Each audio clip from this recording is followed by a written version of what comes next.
శత్రువు, ఒత్తి పెట్టకూడదు. ఒత్తితే హరిణ, హరి చేత హరింపబడతాను. నాకేముంది, నేను వెళుతున్నాను. అయినా ఒక్క మాట చెప్పి పెడుతున్నా విను. పరేత కల్పాహి గతాయుషో నరా హితం న గృహ్ణంతి సుహృద్విరీరితం. ఆయువు మూడిన వాడికి ఇతులు చెప్పిన మాట కూడా చెవికెక్కదు. ఈ మాట ఒక్కడ చెవికెక్కించుకో చాలన్నట్టు. అనగానే బయలుదేరుతానన్నాడు. నేను డ్రాప్ చేస్తూ ఉంటానట్టు. నాకు ఆశ్రమం తెలియాలిగా, రథం ఎక్కానట్ట. ఎక్కాడు రాజు. ఎక్కి ఒక్కసారి ఆగన్నట్ట. దిగాడు ఒక్కసారి. దిగి చిన్న పని ఉందన్నాడు. వచ్చి నిప్పు తీసుకొచ్చి ఆశ్రమం మొత్తం తగలెట్టాడు. ఏమిటా పని అంటే, ఎలాగో వెనక్కి రాగా తగలండి అన్నట్టు. అది తెలుసుకోవాల్సింది. ఆయన దగ్గరికి వెళ్తే మళ్ళీ వెనక్కి రావు, నేను దాచుకోవట్లేదు. ఇది తెలుసుకోవాల్సిన గొప్ప మాట. అలా తగలబెట్టి రథం ఎక్కాడు. రావణాసుడు చాలా ప్రేమగా తీసుకువెళ్ళాడు. ఇక్కడ ఆపన్నాడు ఆయన దూరమే. అదిగో 5 మర్రి చెట్లు ఉన్నాయి, దాని మధ్యలో ఉంది, అదే అన్నాడు. అంటూ సమాధి స్థితికి వెళ్ళిపోయాడు మహానుభుడు మారీచుడు. ఇక్కడ విశ్వనాథ వారు అద్భుతమైన మాట చెప్తున్నారు. 5 మర్రి చెట్లు 5 ప్రాణములు, నడుమ పర్ణశాల నాథు నిలయం, అన్న ఎట్లు తోచు ఆత్మ సాధకునకు మృత్యువేళ ఆగమించినట్లు. 5 మర్రి చెట్లు 5 ప్రాణములు. 5 మర్రి చెట్లు పంచ ప్రాణాలుగా ఉన్నాయి. ప్రాణ మధ్యంలో ఆ పర్ణశాల, పర్ణశాల మధ్యంలో రామచంద్రుడు. ఇది ఎలా ఉన్నది అంటే, ప్రతివాడికి పరమాత్మ ఉన్న చోట ఏంటంటే పంచప్రాణ మధ్యంలో హృదయంలో ఉంటాడు పరమాత్మ. అందుకు పంచప్రాణ మధ్యంలో నాదముక్తిగా ఉంటూ, ఆ నాద మధ్యంలో ప్రకాశంగా ఎవరైతే ఉంటారో అతడు భగవంతుడని యోగశాస్త్రం మనకు చెప్తుందండి. అందుకే ప్రాణాయామ విద్యతో ప్రాణాన్ని హృదయం అనేది కేంద్రీకరిస్తాం. ఒక పంచప్రాణ మధ్యంలో హృదయం, హృదయ మధ్యలో పరమాత్మ. ఇది చాలా ప్రక్రియ. అందుకు ధ్వని మధ్యగతో ప్రాణ, ప్రాణమధ్యగతో ధ్వని. ఇది చెప్తున్నాను. ప్రాణమధ్యంలో నాదం వినాలి. అది వినడానికి ముందు ధ్వనితో సహాయం చేయాలి. అందుకే మంత్రము, శ్వాస మొదలైన వాటితో ప్రాణమును ఏకాగ్రపరిస్తే ప్రాణమధ్యంలో నాదం, నాదమధ్యంలో భగవంతుడు. నాదమధ్యే సదాశివ. యోగశాస్త్రం, యోగశాస్త్ర వర్ణం చూపిస్తున్నాను ఇక్కడ. 5 మర్రి చెట్లు 5 ప్రాణములు, నడుము పర్ణశాల నాథు నిలయము, అన్న ఎట్లు తోచు ఆత్మసాధకునకు మృత్యువేళ ఆగమించునప్పుడు. శరీరం విడిచిపెట్టేటప్పుడు సాధకుడైన మహాత్మునికి ఆ ప్రాణ మధ్యంలో ఉన్న పరమాత్మ అనుభూతిలోకి వస్తాడు. అదేవిధంగా శరీరం విడిచిపెట్టేటప్పుడు మారీచునికి 5 చెట్ల మధ్య ఉన్న రామచంద్రమూర్తి యొక్క పర్ణశాల దర్శనమిచ్చింది. అది చూసి ఒక్కసారిగా వేషం మార్చుకున్నాడు ఆయన. ఒక లేడీ, మామూలు లేడీ కాదు, బంగారపు చర్మంపై రత్నాలు తాపినటువంటి లేడీ. ఇది ఎక్కడ భూమి మీద దొరకదు. అందుకే సీతమ్మ కొంచెం మోహపడింది. మామూలు లేడీ కాదు కనుక. అదృష్టపూర్వం దృష్వాతం నానారత్నమయం మృగం విస్మయం పరమం సీత జగామ జనకాత్మజ. ఆశ్రమం దగ్గర సంచరిస్తూ ఉండగా సీతమ్మ చూసింది.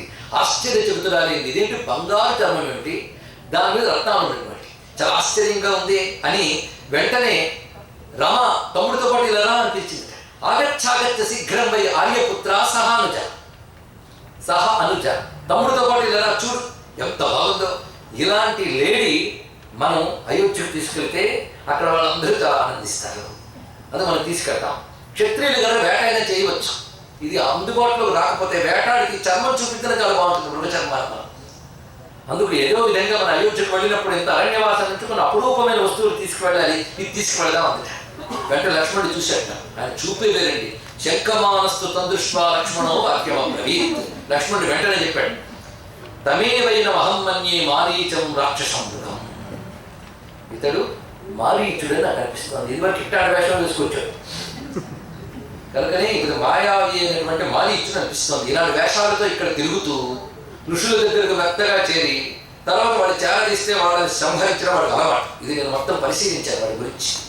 అందుకే వాడే ఈ రూపంలో వచ్చాడు అని నాకు అనిపిస్తుంది. అంటే ఏమో నాకు తెలియదు కానీ జీవితం వా హతం వా ఎలాగైనా సరే నాకు ఈ లేడీ కావాలి అన్నది సీతమ్మ. అప్పుడు రామచంద్రమూర్తి లక్ష్మణస్వామితో చెప్తున్నాడు, ఇదేదో ఆశ్చర్యంగా ఉందయ్యా. ఆకాశంలో మృగాన్ని చూసాం, భూమి మీద ఈ మృగాన్ని చూసాం.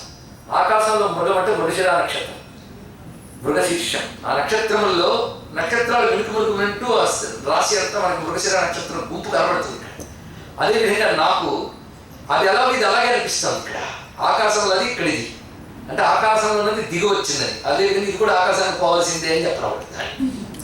ఈ విధంగా చెప్పి ఉభవేతో మృగో దివ్యో తారామృగ మహీమృగం. అది తారామృగం, ఇది మహీమృగం.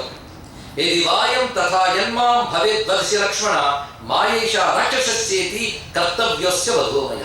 ఇక్కడ మనం పరిశీలించాలి, సీతమ్మది పెద్ద తప్పేమి లేదండి. మనమేదో పెద్ద సీతమ్మ పొరపాటు పడింది అనుకుంటా. కొంచెం ఆలోచించండి. ఇక్కడ తన భర్త సర్వసమర్థుడు, ఉత్తమ క్షత్రియుడు, ఆయన సులభంగా తీసుకురాగలడు. అడిగి తప్పేముంది కాబట్టి ఏం తప్పలేదు.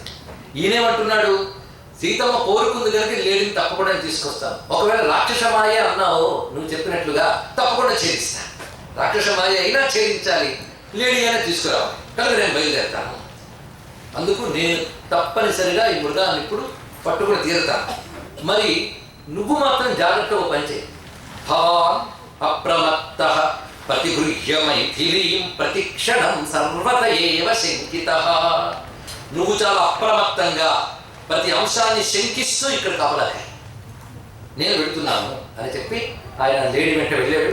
ఆ వెళ్ళినప్పుడు సులభంగా లేడు అటు ఇటు తిప్పుతూ ఉంటే ఇంకా ఆయన బాణాన్ని ప్రయోగించాడు. రాక్షసమాయం తెలుసుకొని రాక్షసమాయం చూపించింది. ఆర్తస్వరంతు తం భర్తు, ఆర్తితో ఒక పలుపరిచింది. సీతా లక్ష్మణ అని అడిచింది. ఇక్కడ అయితే ఎంత ఇచ్చినా రాముడు అంత అందంగా పని చేయలేదండి. ఇక్కడ బాధతో ఉన్నటువంటి సీతమ్మ ఒక్కసారిగా ఉలిక్కిపడి ఆర్తస్వరంతు తం భర్తు విజ్ఞాయ సదృశంపని ఉవాచ లక్ష్మణం సీత గచ్చ జానీహి రాఘవం. వెంట లక్ష్మణుడితో చెప్తున్నది, రాముడికి ఏమైందో చూడు, ఆర్తస్వరం వినబడింది కదా అంటే అప్పుడు లక్ష్మణస్వామి అన్నాడు, అమ్మా రామునికి ఏం కాదు, నువ్వు తెలుసుకో అమ్మా, ఇది రాక్షసమాయ అంటే వెంటనే సీతమ్మ కళ్ళు ఎర్రగా చేసి, సౌమిత్రే మిత్రరూపేణ భ్రాతృస్త్వమసి శత్రువత్. నువ్వు ఇంతకాలం నీ అన్నగారికి మిత్రుడు అనుకున్నాం కానీ నువ్వు మిత్ర రూపంలో ఉన్న శత్రుడు అని ఇప్పుడు తెలిసిస్తున్నా. పైగా లోభాత్మకృతేను నాను గచ్చసి రాఘవం, నువ్వు నా మీద మోహంతో రాముడిని చూడ్డానికి వెళ్ళడం లేదు అనరాని మాట అన్నదండి. వెంటనే లక్ష్మణస్వామి బాధ కలిగింది, కానీ నిగ్రహించుకున్నాడు. దుఃఖంతో మాట్లాడుతుంది. ఎందుకంటే శోకము, క్రోధము, మోహము ఈ మూడు చాలా ప్రమాదకాలు. ఇవి కానీ కలిగితే మన యుక్తాయుక్త విచక్షణ కోల్పోతాం, ఏం మాట్లాడతామో తెలియదు. శోకము, క్రోధము, మోహము ఈ మూడు ఉద్రేకాలు అయిపోయా ప్రమాదం. ఇక్కడ ఇది తెలుసుకోవాలి. ఇక్కడ అది శోకోద్రేకం, క్రోధోద్రేక, మోహోద్రేకం. ఇప్పుడు ఆవిడ శోకోద్రేకంతో మాట్లాడుతోంది. అది తెలుసుకుని, అమ్మా నువ్వు మర్చిపోతున్నా కానీ రాముడు అంటే ఏమిటో నాకు తెలుసు. పన్నగాసుర గంధర్వ దేవదానవ రాక్షసై అశక్యస్తవ వైదేహి భర్త జేతున్న సంశయ. నాగులు గాని, అసురులు గాని, సురులు గాని, గంధర్వులు గాని, సిద్ధులు గాని, చారులు గాని, మానవులు గాని ఎవరైనా సరే నీ భర్తని జయించలేరు. అవధ్య సమరే రామ, రాముడు అవధ్యుడు, ఆయన ఏ ఒక్కరు సంహరించలేరు సుమా. అందుకు నైవం త్వం వక్తుమన్ హసి, నువ్వు ఇలా మాట్లాడకు తల్లి. నత్వామస్మిన్ వనే హాతుముత్సహే రాఘవం విన, రాముడు లేకుండా నిన్నొక్కరిని అడవిలో విడిచిపెట్టి వెళ్ళలేను. ఆగమిష్యతే భర్త, చూస్తూ కాస్త ఓపిక పట్టు, కొంతసేపట్లో ఆయన వస్తాడు, నీ భర్త వస్తాడు. ఇది రాక్షసమాయ అంటే వెంటనే లక్ష్మణేనైవ ముక్తాతు క్రుద్ధా సంరక్తలోచన, ఎర్రని కళ్ళు చేసి అబ్రవీత్ పరుషం వాక్యం లక్ష్మణం సత్యవాది. పరుషవాక్యములు పలుకుతుంది. వెంటనే ఇక్కడ మన సీతమ్మ అపరాధం అనడానికి లేదండి. ఒక్కొక్కప్పుడు ప్రేరేపణలు ఉంటూ ఉంటాయి. ఇక్కడ బలంగా జరిగినప్పుడు ప్రవర్తనలు ఉంటూ ఉంటాయి. ఈ ప్రేరేపణ మన విషయాల్లో జరిగితే కర్మ ప్రేరేపణ అన్నారు. అవతార పురుషుల విషయంలో జరిగితే లోక కళ్యాణం కోసం జరిగేటువంటి ఒక దైవ ప్రేరణ. రామావతార కార్యం కోసమై జరుగుతున్న ఒకనొక ప్రేరణకి, అలాంటి ప్రేరణతో అంటోంది. పైగా క్రుద్ధా సంరక్తలోచన, ఎప్పటి కళ్ళతో మహాకోపంతో తమ నసిద్ధ్యతి సౌమిత్రే తవాపి భరతస్య. నువ్వు భరతుడు కలిసి గొప్ప ప్రణాళిక వేసుకున్నారే. భరతుడు ఏమీ ఎరగనట్టు రాజ్యమంతా అపహరించాడు, నువ్వు ఏమీ ఎరగనట్టు రాముని భార్య నేను నన్న వారిద్దాం అనుకుంటున్నావా? కథ నిందీవర శ్యామం రామం తత్వని భేక్షణం ఉపసంస్థిత్య భర్తారం కామయ్య ప్రాకృతంగా. రాముడిని విడిచిపెట్టి నన్ను ప్రాకృతి లేని వాళ్ళకు ఆశ్రయిస్తాననుకున్నా. సమక్షం తమ సౌమిత్రే ప్రాణాంస్త్యక్షేర సంశయ, నేను నీ సమక్షంలో ఇప్పుడు నువ్వు వెళ్ళకపోతే నా ప్రాణాలు తీసేసుకుంటాను. రామం వినా క్షణమపి నాకు జీవామి భూతలే, రాముడు లేకుండా నేను క్షణం కూడా బ్రతకలేను, ప్రాణాలు తీసుకుంటాను అనగానే ఇంకా లక్ష్మణస్వామి దుఃఖం కలిగింది. వెళ్ళక తప్పని పరిస్థితి. రెండు చేతులు దోయిలించాడు, కళ్ళ బొటబొట నీళ్లు వస్తున్నాయి లక్ష్మణస్వామికి. అబ్రవీన్ లక్ష్మణ సీతాం ప్రాంజలి సజితేంద్రియ. జితేంద్రియుడి లక్ష్మణస్వామి రెండు చేతులు దోయలించి, నసహే దిదృశం వాక్యం వైదేహి జనకాత్మజే, అమ్మా నీ మాటలు సహించలేని విధంగా ఉన్నాయి. ఎలా ఉన్నాయంటే శ్రోత్రయోర్ మధ్య తప్త నరాత సన్నిహం. ఇనప బాణాన్ని బాగా కాల్చి చెవుల్లో గుచ్చుతున్నట్టున్నాయమ్మా నీ మాటలు. ఉత్తరోత్సేహే వక్తం దైవతం భవతి. నీ మాటకు నేను సమాధానం కూడా చెప్పలేను, ఎందుకంటే నువ్వు నాకు దేవత. ఇక నమస్కరిస్తున్నాను తల్లి. గచ్చామి యత్ర కాకుస్తః స్వస్తి చేస్తూ వరా అని. రాముడు ఎక్కడున్నాడో అక్కడికి వెళ్ళి నీకు శుభము కాక. రక్షంతు త్వం విశాలాక్షి సమగ్ర వనదేవత. సమగ్ర వనదేవత, మొత్తం వనదేవతలు నిన్ను రక్షించుగాక. లక్ష్మణస్వామి కూడా వనదేవతల రక్షణ అప్పచెప్పి వెళ్ళాడండి. ఇప్పుడు తెలుసుకోవాల్సింది అది బయలుదేరిపోయాడు అంతే. నేను ఇలాగే చెప్పి వెళ్ళిపోతే ఏమండి లక్ష్మణ రేఖలు చెప్పలేదనంటే మర్చిపోయి ఉంటాను, నేను మరొకరు అంటూ ఉంటాను. లక్ష్మణ రేఖలు లేవండి రామాయణంలో, తెలుసుకోండి. రేఖలు గీడాలు గీతలు గీడాలు ఏమి లేవు అక్కడ. ఇవి జానపద కథల్లోంచి వచ్చి పడ్డారు. బాలనాగమ కథ ద్వారా ఈ కథ వచ్చి పడింది. తెలుగు రామాయణంలోనే ఉంది. ఇది తీసుకుని ఔత్తరాహులు కూడా గ్రహించారు. అన్ని కలగాపూర్వకం చేయడం మంచిదే, కానీ ఏది ఔచిత్యమో ఏదో అనౌచిత్యమో తీసుకోవాలి. అన్ని రామాయణాల నుంచి తీసుకుని చెప్పడము అంటే ఎక్కడ ఏది ఔచిత్యమో తీసుకోవాలి తప్ప అనౌచిత్యాలని తీసుకోవాలి. అక్కడ లక్ష్మణ్ రేఖలు లేవు, తెలుసుకుంటే వనదేవత రక్షణ మాత్రం అప్పచెప్పాడు ఆయన. ఎప్పుడైతే లక్ష్మణుడు కూడా వెళ్ళిపోయాడు, ఇదంతా గమనిస్తూనే అక్కడ ఆయన ఎవడు వెంటనే అతడు రూపాన్ని మార్చుకున్నాడు. తదా సాధ్యదశగ్రీవ క్షిప్రమంతరమాస్థితం అభిచక్రామ వైదేహీం పరివ్రాజక రూపధృక్. చక్కగా సన్యాసి వేషం వేసుకున్నట్ట. మోసం చేయడానికి అంతకంటే గొప్ప వేషం పెట్టి ఉంటుంది అనుకున్నాడు ఆయన. లక్షణ కాషాయ సంవీత శిఖీచత్రి ఉపానహి. కాషాయ వస్త్రం వేసుకుని పైన ఒక గొడుగు పెట్టుకుని పాదుకులు వేసుకుని వస్తున్నాడు. వచ్చి భిక్షాందేహి అని నిలబడ్డాడు. సపాపో భవ్య రూపేణ తృణై కూపైవావృతః ద్విజాతి వేషేణ హితం దృష్ట్వా రవణమాగతం. భిక్షు రూపంలో ఉన్నవాడు ఎలా ఉన్నాడంటే గడ్డి కప్పిన నుయ్యిలా ఉన్నాడు. అంటే నూతిపైన గడ్డి కప్పితే ఎలా ఉంటుందో అలా వంచన రూపంతో ఉన్నాడు. సర్వైరతిథి సత్కారై పూజయామాస మైథిలి. అతని సర్వ అతిథి సత్కారాలతో సీతమ్మ ఇంటికి వచ్చిన పెద్దవాళ్ళు యతీశ్వరులు ఉన్నప్పుడు గృహస్థు లేకున్నా గృహిణి ముందుగా ఆదరించి అతనికి అర్ఘ్యపాద్యాలు ఇవ్వాలి, సంప్రదాయం, అతిథి మర్యాద. ఆ విధంగా అతిథి మర్యాద చేసింది. అప్పుడు అంటున్నాడు, నువ్వు నీ భర్త ఇద్దరే ఉంటున్నారా ఇక్కడ అన్నాడు. వాడు అబ్జర్వేషన్ చూడండి అంతే. అంటే ఒక్కరే ఉంటారా, ఇంకెవరైనా ఉంటారా, ఎవరు లేకపోతే నువ్వు ఒక్కరితే ఉంటావా, ఇదంతా దొంగల ఇన్ఫర్మేషన్ అడిగినట్టు అడుగుతున్నాడు. నీవు నీ పతి ఇద్దరా ఎచట పండేను పాపం అన్నాడు. ఎవడు పాపం పండిందో మొత్తానికి ఇలా మాట్లాడుతూ ఉంటే ఆమె చెప్పినది చక్కగా ముఖంలో దుఃఖం కలవడకుండా మాట్లాడిందండి తల్లి. దీన్ని బట్టి అసలు నిజానికి వాడు భయం దుఃఖం నిజమేనా సందేహం వస్తుంది. ఏదో మనసులో పెట్టుకు చేసినట్టే కదా స్టోరీ అంతా కూడా. అప్పుడు ఒక మాట అన్నది, నేను దశరథ పుత్రుడైన రామచంద్రమూర్తి యొక్క పత్ని, లక్ష్మణ సహితుడై రాముడు ఇప్పుడున్నాడు, వారిద్దరూ మహాపరాక్రమవంతులు, ఇప్పుడే వేటకు వెళ్ళారు, అడవులో కాసేపట్లో వస్తారు, అంతవరకు మీరు కూర్చోండి అని చెప్తూ ఉంటే, ఓహో నువ్వు నీ భర్తతో పాటు అరణ్యానికి వచ్చావా, రాజపుత్రుడు అంటున్నావే, అంటే రాజ్యాన్ని విడిచిపెట్టి వచ్చారా అంటే అప్పుడు చెప్పింది వెంటనే తండ్రి యొక్క సత్యాన్ని నిలపడానికి ధర్మరక్షణక ఆయన ఈ విధంగా రావడం జరిగింది. ధర్మం కోసం భోగం త్యజించాడు మహానుభావుడు. అంటే భోగాలు త్యజించి బైరాగులైనా భర్తలను అంటి పెట్టుకుంటారా మీరు అన్నట్టు. గొప్ప మాట. భోగాలుంటే భర్త అంటి పెట్టుకోవడం వేరు, వాళ్ళకి ఏమీ లేకపోయినా అంటి పెట్టుకుంటారా? ఏమీ లేకపోయినా నా భర్తే గొప్పవాడు అనుకున్న వాళ్ళలో నువ్వు రెండవ దాన్ని. గొప్ప మాట. నేను ఇప్పటివరకు ఒకరిని చూసాను, ఇప్పుడు రెండవ దాన్ని నిన్ను చూస్తున్నాను. ఎవరు వాళ్ళు అంటే, ఏ సన్నాసులో పెళ్లిగా ఇక వాడే అంచు కూర్చుంది.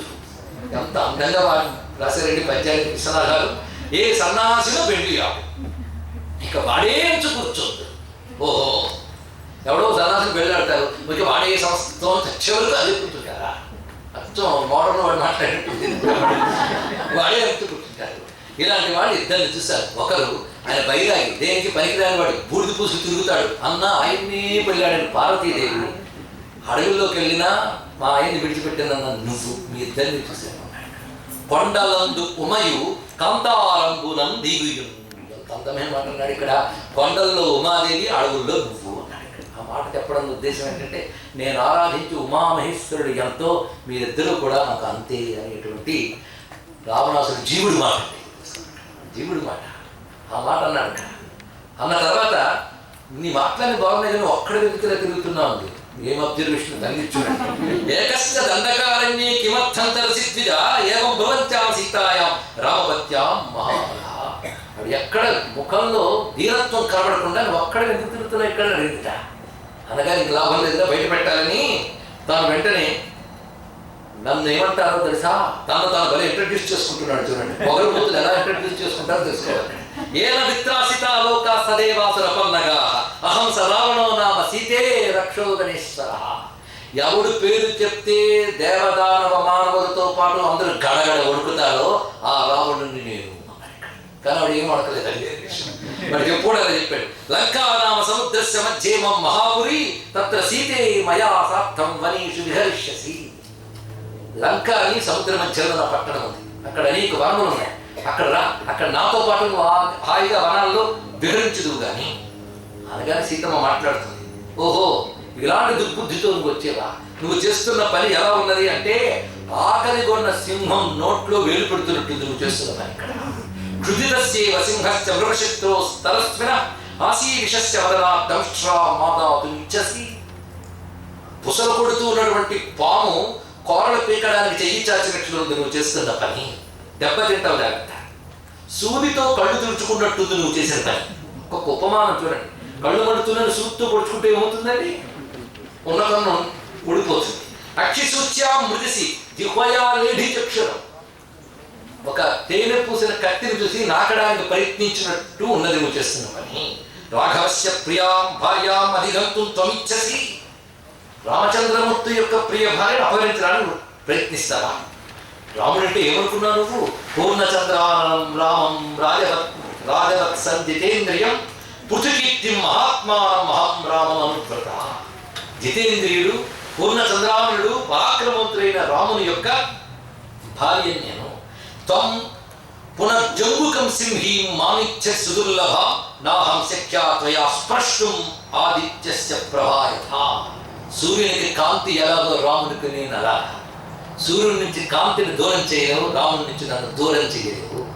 అంతేకాదు నువ్వు చేస్తున్న పని ఎలా ఉంటుంటే ఆడసింహం దగ్గరికి వచ్చి నక్క మాట్లాడుతున్నట్టుంది వాడుతున్నమాట. ఆయన పురుష సింహం, నేను స్త్రీ సింహం. నా దగ్గరకు వచ్చి నక్క మాట్లాడుతున్నట్టున్నది. దీన్ని బట్టి సీతమ్మ మాటలున్న పదులు చూడండి. ఇక్కడ సీతమ్మను పరిశీలించిన గొప్ప పరిశోధన అండి రామాయణంలో. సీతమ్మ చాలా విశేషం. మనమే చెప్పుకున్నాం, ఒక్క సీతమ్మ దృష్టితో చూస్తే రామాయణం మరొక కోణంతో చెప్పడం జరుగుతుంది. సీతమ్మ కథ అని కొద్ది రోజుల క్రితం చెప్పడం జరిగిందని విన్నవించుకున్నాం మేము.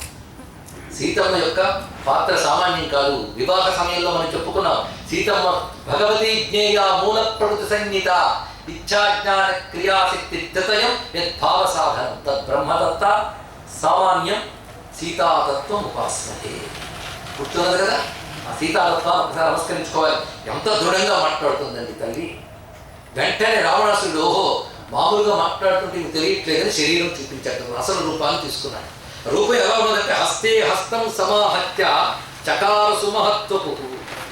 బొమ్మ గీసినట్టు వర్ణిస్తున్నాడు వాల్మీకి. తన చేతి మీద చెయ్యి పెట్టుకుని అలా నిలబడ్డాడు రావణాసురుడు తన అసలు రూపాన్ని చూపిస్తూ. అయినా ఆవిడేమీ చలించకుండా ఒక మాట ఉన్నది, నువ్వు ఇంద్రుడి భార్యని శచీదేవిని అపహరించేలా బ్రతకగలవు కానీ రాముని భార్యని సీతమ్మను అపహరించి బ్రతకలేవు సుమా, జాగ్రత్త.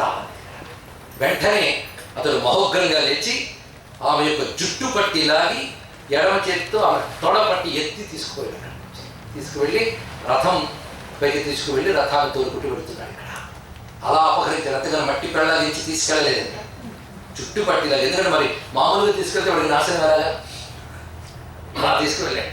ఆ విధంగా రథాన్ని పట్టుకు వెళుతూ ఉంటే అప్పుడు గగనమండలంలో దేవతలు ఋషులు చూస్తూ నమస్కరిస్తున్నారు.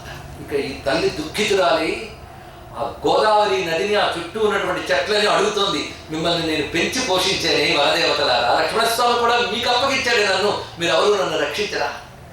పైగా అనేక మంది ఋషులు దేవతలు ప్రచ్ఛన్న శరీరాలతో ఉంటారే, మీ అందరికీ అభయమిస్తానని స్వామి అన్నాడే, ఇప్పుడు నన్ను రక్షించలేరా అని దుఃఖితురాలు అవుతుంటే అక్కడ బ్రహ్మాది దేవతలందరూ కూడా అక్కడ చూస్తూ దుఃఖంతో కూడిన ఆనందాన్ని అనుభవించారు. ఏమిటంటే ఇక్కడ ఈ మాట చెప్తున్నాడు. ఇక్కడ ఈ మాట చెప్పడానికి ఉద్దేశం ఏంటంటే వాడు దుఃఖము కలిగింది, ఆనందం కలిగింది.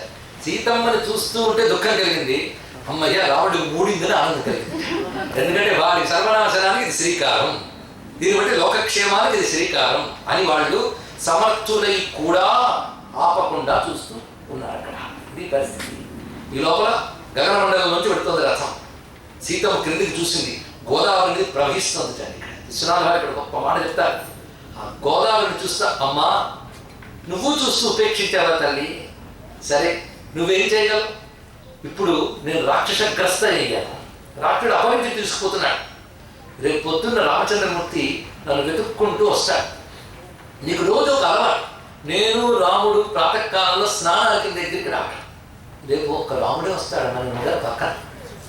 అప్పుడు ఒక్క రాముడిని చూస్తే నువ్వు పాల్చలేవేమో, చక్కగా మాట్లాడుతున్నావు, నువ్వు పాల్చలేవేమో. నేను పోలికి చెప్తాను ఎలా పోల్చుకోవాలి. నువ్వు తమ్ముడితో వస్తాడు. వచ్చినప్పుడు అన్న కన్నులలో నీరుండును, తమ్ముని కన్నుల్లో అగ్ని ఉండును. అది పోలుగా అంటే ఆయన సజల నయనాలతో ఉంటాడు, పక్కన ఉక్రోషంతో లక్ష్మణస్వామి ఉంటాడట. అది వాళ్ళ రూపంలో పోల్చుకో. మేమిద్దరం స్నానానికి వస్తామని ఎదురు చూడదు. రేపు ఆ పుణ్యవేళ రాక్షసగ్రస్తమైనదమ్మా అని దుఃఖిస్తుంది. గోదావరి గలగలా ప్రవహిస్తోంది, జలగలా ప్రవహిస్తోంది. ప్రవహిస్తున్న గోదావరి ఎలా ఉందో వర్ణిస్తున్నారు ఇక్కడ విశ్వనాథ గారి కల్పవృక్షంలో. ఒక పాము పిల్లని గద్ద ఎత్తుకుపోతూ ఉంటే తల్లి పాము పైకి ఎగరలేక గద్ద ఎగురుతున్న దిక్కుని చూసుకుంటూ కింద పాము వెళుతున్నట్లుగా సీతమ్మను చూస్తూ గోదావరి ప్రవహిస్తోంది. ఆ విధంగా రావణాసుడు సీతమ్మని అపహరించుకుపోతున్నప్పుడు అప్పుడు రక్షిస్తానని మాట ఇచ్చినటువంటి జటాయువు చూశాడు. అక్కడ వచ్చి ఓరి దుర్మార్గుడా ఏమి చేస్తున్నాను ఈ పని, రాక్షసుడు వేదాన్ని అపహరించినట్లుగా అపహరించుకుపోతున్నావు అన్నట్టు ఈ ఉపమానం వాడతారండి. ఇక్కడ గొప్ప విషయం చెప్పాడు. అర్థ సంస్కారము లేని వాళ్ళు వేదానికి అపార్థము కల్పించుట, వేదాన్ని దొంగిలించుట. కనుక ఆనాడు సోమకాసుడు వేదాలను అపహరించినట్లు అపహరించకపోతున్నావు. ఈ చెప్పడం ఉద్దేశం ఏంటంటే సీతమ్మ వేదమాత అది స్ఫురింపజేస్తున్నాడు. ఇక్కడ మనం మొదటి నుంచి సంకేతార్థాలు తాత్విక అర్థాలు గ్రహించాలని చెప్తున్నాం కదా. ఆ విధంగా జటాయువు అంటూ ఉన్నవి వినిపించుకోకుండా రథాలు తీసుకుపోతున్నట్ట. ఏరాపక్షి వెంటనే నేను చూసి తన రెక్కతో ఒక్కడిచ్చేటండి, మాట్లాడుతుంటే వినట్లేదని. అప్పుడు ఒక్కసారి ఉలిక్కబడి చూసి, ఏదో నీ వాగు నువ్వు వాగి వెళ్ళిపోతావు అనుకుంటూ ఉంటే రెక్కతో కొడతావా? ఏరా పక్షి మరేదో వాగికొని నీ త్రోవం నీవు పోదు బటనన్ గర్ధరాపాతము తాచినావు, రెక్కతో కొడతావా అని ఇద్దరి మధ్య యుద్ధం జరిగింది. వాడు సామాన్యుడు కానివ్వండి, జటాయు అంటే మామూలు పక్షి కాదు, అది గరుత్మంతుడి జాతికి చెందినటువంటిది. ఇది తెలుసుకోవాలి ఇక్కడ. గరుత్మంతుడు అనూరుడు వీళ్ళిద్దరూ కూడా వినతాదేవి యొక్క తనయులు. అందులో అనూరుని సంతానం వీళ్ళిద్దరు, జటాయువు సంపాతి. తెలుసుకోవాల్సింది ఇక్కడ. సామాన్యుడు కూడా పక్షి వేరు, దేవపక్ష దేవదాతి పక్షి. అందుకే యుద్ధం చాలా భయంకరంగా జరిగింది. భయంకరమైన యుద్ధంలో రావణుని రథాన్నే ముక్కలు చేశాడు. ఆ తర్వాత ఆ భయంకరమైన యుద్ధంలో జటాయువు దెబ్బతిన్నాడు, కొన ప్రాణంతో నేల కూలిపోయాడు. మళ్ళీ తీసుకువెళ్ళిపోతున్నాడు సీతమ్మని. చుట్టూ ఉన్న ఋషులు మాత్రం నమస్కరించుకుంటూ ప్రచ్ఛన్న రూపాలతో అక్కడ ఉన్నారు. సీతమ్మని తిన్నగా లంకకు తీసుకువెళ్ళి అక్కడ ఉంచాడు. ఆ తర్వాత ఆ లంకకు తీసుకెళ్ళి అంతఃపురం అంతా చూసి అశోకవనంలో పెట్టేటాడు సీతమ్మని. అటుపై రామచంద్రమూర్తి వద్దకు వద్దాం. లక్ష్మణుడు ఎప్పుడైతే వెనక్కి రామచంద్రమూర్తి వద్దకు వెళ్ళాడో రాముడు చూశాడు. ఇదేమిటి, నువ్వు ఇలా ఎలా వచ్చావు అంటే జరిగిందంతా చెప్పాడు. నా మనస్సు ఏదో కీడు శక్తిస్తుంది, స్త్రీలు ఉద్విగ్న ప్రకృతి ఎక్కువ అన్నాడు. ఉద్విగ్నం అంటే ఎమోషన్. ఆ ఉద్విగ్న ప్రకృతితో దుఃఖంతో ఏదో మాట్లాడతా, నువ్వు వాటిని అంత తీవ్రంగా గ్రహించి ఇలా రావడం తగునా? నువ్వు చేసిన పని నచ్చలేదులే. అయినా ఏదైతే అది అయింది, ముందు వెళ్ళి మనం ఆశ్రమం దగ్గర ఎలా ఉందో చూద్దామని వచ్చారు. వచ్చేటప్పుడు సీతమ్మ లేదు. రామచంద్రమూర్తి దుఃఖితులయ్యాడు. సీతమ్మ కోసం అన్ని చోట్ల వెతికాడు. తాను కూడా సీతమ్మ వలనే అక్కడున్న వృక్షాలని బలదేవతలను అడిగాడు, ఎవరు సమాధానం చెప్పలేదు. అప్పుడు రామచంద్రమూర్తికి దుఃఖం కలిగి ఒక్కసారి ధనస్సు తీసేట. ఇక్కడ మనం అనవచ్చు, రాముడు దీనత్వం లేనివాడు కదా ఇంత దుఃఖపడ్డాడా అంటే, మానవుని వలె ప్రవర్తిస్తున్నప్పుడు మానవ సహజమైనటువంటి శోకం కూడా గొప్ప లక్షణమే. భార్య దూరమైనప్పుడు దుఃఖించడం ఉత్తమమే. కానీ మహాత్ముడు ఆ మానవుడిగా ప్రవర్తిస్తున్నాడు. ఆ ప్రవర్తనకు తగ్గట్టుగా ఉన్నది స్వామి యొక్క లీల. ఒక్కసారిగా ధనుస్సు తీసుకొని ఇంత అడుగుతున్నా ఏ దేవతలు సమాధానం చెప్పలేదు, ఇప్పుడు నేనేమిటో వాళ్ళు చూస్తారని ధనుస్సు పట్టుకున్నాడు. ఒక్కసారి అలాంటి ఆగ్రహమూర్తి లక్ష్మణస్వామి ఇంతవరకు చూడలేదు. ఇక్కడ సీతమ్మ కోసం సమస్తమైన జగత్తునే క్షయం చేయడానికి సిద్ధపడ్డాడు రామచంద్రమూర్తి. అది చూసి లక్ష్మణుడు ఒక్కసారి ఆపాడు. స్వామి, నువ్వు సహజంగా సత్వమూర్తివి, ప్రసన్నమూర్తివి, నువ్వు ఆ ప్రసన్నతోనే ఉండి స్వామి, నువ్వు ఇప్పుడు ప్రచండ రూపాన్ని ధరించకు, లోకక్షేమం కలిగించు అనే కోపాన్ని ఉపసంహరింపజేసి మన సీతమ్మను అన్వేషిద్దామని వెళుతూ ఉండగా త్రోవలో జటాయువు కొన ఊపిరితో ఉన్నటువంటి వాడి యొక్క మూలుగుడు చూసి అక్కడ చేరుకున్నారు. వాడు ఆ జటాయువు జరిగిన ఘట్టం చెప్పి రాముడి చేతిలో ప్రాణం విడిచాడు. దశరథుని మిత్రుడు, దశరథునికి దొరకని భాగ్యం దొరికింది. ఎవరైనా పెద్ద కొడుకు చేతిలో పోవాలనుకుంటారే, ఆ భాగ్యం దశరథునికి దొరకలేదు, జటాయువు దొరికింది. ఎంత భాగ్యం! ఏ పరమాత్మ చేరితే మోక్షం దొరుకుతుందో ఆ పరమాత్మ దగ్గరుండి ఒళ్ళో పెట్టుకుని తల్లి ఐక్యం చేసుకున్నాడంటే అంత భాగ్యవంతుడు జటాయువు. తండ్రికి కూడా దొరకని భాగ్యం దొరికింది. ఎందుకంటే తాను స్వయంగా ఔద్వదైక సంస్కారాలు చేశాడు ఆ శరీరానికి రామచంద్రమూర్తి. ఎంత భాగ్యం అంటే ఇక్కడ ఇందులో ఒక రహస్యాన్ని చెప్తారు పెద్దలు. రాముడు కానీ కర్మ చేస్తే వాడు మళ్ళీ పుట్టడు. తెలుసుకోండి, ఇక్కడ భగవంతుడు ఆయన, వాడు మళ్ళీ పుట్టడు. దశరథునికి ఎందుకు చేయలేదు రాముడు అంటే అప్పుడు వనవాస నియమంలో ఉన్నాడు కనుక రాజ్యభారంలో తర్వాత వారే చేయాలి కనుక భర్తకు చేశారు అక్కడ. అది రాజ సంప్రదాయం. అంతేకాదు దశరథుడికి కానీ రాముడు కర్మ చేసి ఉంటే మళ్ళీ దశరథుడు పుట్టడు. ఆయన పుట్టకపోతే మళ్ళీ దేవకి వసుదేవుడు ఎలా వస్తాడు, తర్వాత జన్మ ఉంది, ఇవన్నీ తెలుసుకోవాలి. ఇక్కడ లెక్కలు అలా ఉంటాయి. జటాయువు మాత్రం పునరావృత్తి రహితమైనటువంటి పదాన్ని పొందాడు మహానుభావుడు. ఆ తర్వాత రామచంద్రమూర్తి జటాయువు చెప్పిన దిశగా వెళుతూ ఉన్నాడు. ఆ వెళుతూ ఉన్నటువంటి సమయంలో కొంత దూరం వెళ్ళేటప్పటికల్లా రామా అనే పిలుపు వినబడింది. వినబడగానే ఒక్కసారిగా రామచంద్రమూర్తి, అంత దుఃఖంగా ఉన్నటువంటి రామచంద్రమూర్తి కూడా ఒక్కసారి తిరిగాడు. ఇక్కడ ఎవరు అన్నట్టు లక్ష్మణ స్వామి చూశాట. వెంటనే లక్ష్మణుడు గొప్ప మాట అన్నట్టండి, ఇది వేదములలోని మాట. విశ్వనాథ్ వారు ఎంత గొప్పగా చెప్పారు, ఇది వేదములలోని మాట. అంటే రామా అని పిలుస్తున్నారంటే నేను చూసిన వాళ్ళు, నీకు తెలిసిన వాళ్ళే పిలవక్కర్లేదు, వేదాది శాస్త్రములు తెలిసిన వాళ్ళు ఎవరు ఇక్కడ ఉన్నారు. ఎందుకంటే రామనామం వేదములు ఎందుకు చెప్పబడింది. అందుకే త్యాగరాజస్వామి వారు రామావతారం గురించి 3 మాటల్లో 3 మూటల్లో మంచిగా అందించారు. వేదవర్ణనీయమౌ నామముతో విధురుద్రాదులకు మేల్మియకు రూపముతో మోద సదనముకు పటుచరితముతో మునిరాజ వేషయో త్యాగరాజముత ఎవరికై అవతారమెత్తితువో రామయ్య. వేదవర్ణనీయమౌ నామము, విధురుద్రాదులకు మేల్మియకు రూపము, మోద సదనముకు పటుచరితము. రామతత్వంలో 3 ప్రధానం. ఒకటి వేదములు వర్ణించిన నామం. అందుకే వేదంలో శారదారోపనిషత్తు చెప్తోంది రామవంతం యొక్క మహిమ. దాన్ని మనం ప్రస్తావించుకున్న రామనామ మహిమ చెప్పేటప్పుడు విస్తారంగా 1 గంట సేపు రామనామ మహిమ చెప్తున్నాం. గుర్తున్నది కదా, శ్రద్ధగా విన్న వాళ్ళు గుర్తుంటుంది. ఆ చెప్పేటప్పుడు ఒక మాట అన్నాం, శారదారోపనిషత్తులో 7 కోట్ల మంత్రములు ఒకవైపు, రామనామం ఒక్కటి ఒకవైపు. ఈ రహస్యం త్యాగరాజ స్వామి వారికి తెలిసి ఒక మాట అంటారు, సార సారతర తారక నామము పేరిడి నిన్ను పెంచిన వారెవరే, ఘోర పాపముల గొబ్బున ఎడచు పేరిడి నిన్ను పెంచిన వారెవరే, సర్వమతములకు సమ్మతమైన పేరిడి నిన్ను పెంచిన వారెవరే. అందులో రమ్యమైన మాట అన్నారు ఆయన ఇక్కడ, సార సారతర తారక నామము అనగా సారతారోపనిషత్తులో రామనామం చెప్పబడుతుంది. అంతేకాదు అనేక చోట్ల వేదం ఎందు రామనామం ఉన్నది. రామనామం పరబ్రహ్మకి సంబంధించింది కనుక పరబ్రహ్మకి సంబంధించిన నామంగా వేదములే చెప్పబడుతుంది. అందుకే ఇది వేదములలోని మాట అన్నాడు మహానుభావుడు లక్ష్మణుడు. అయితే రామావతారంలో ప్రధానం నామం, రెండవది రూపం, రాముడు రూపం. రాముడు రూపం ఎలాంటిదంటే కేవలం మనుష్య రూపం అయితే మనుష్యులు ధ్యానించేవారు, మనుష్య రూపాన్ని దేవతలు ధ్యానించారు. కానీ రాముడు రూపాన్ని బ్రహ్మరుద్రాలు కూడా ధ్యానిస్తున్నారండి. ఎంత విశేషమైన అంశం ఇక్కడ. బ్రహ్మరుద్రాలు కూడా ధ్యానించే దివ్యమంగళ విగ్రహం కనుక విధిరుద్రాదులకు మేల్మియకు రూపం. మూడవది చరిత్ర. నామం, రూపం, చరిత్ర. రామావతారంలో 3 అంశాలు. చరిత్ర. ఈ చరిత్ర ఎటువంటిది అంటే మోద సదనమగు పటు చరితము. రమ్యమైన మాట అన్నాడు చార్య. మోద సదన పటు. మోదం అంటే ఆనందం. రామకథ ఆనందం. ఎన్ని మార్లు విన్నా ఆనందం కలిగిస్తుంది. నాకు ఆనందం కలిగించలేదంటే దౌర్భాగ్యం అన్నమాట.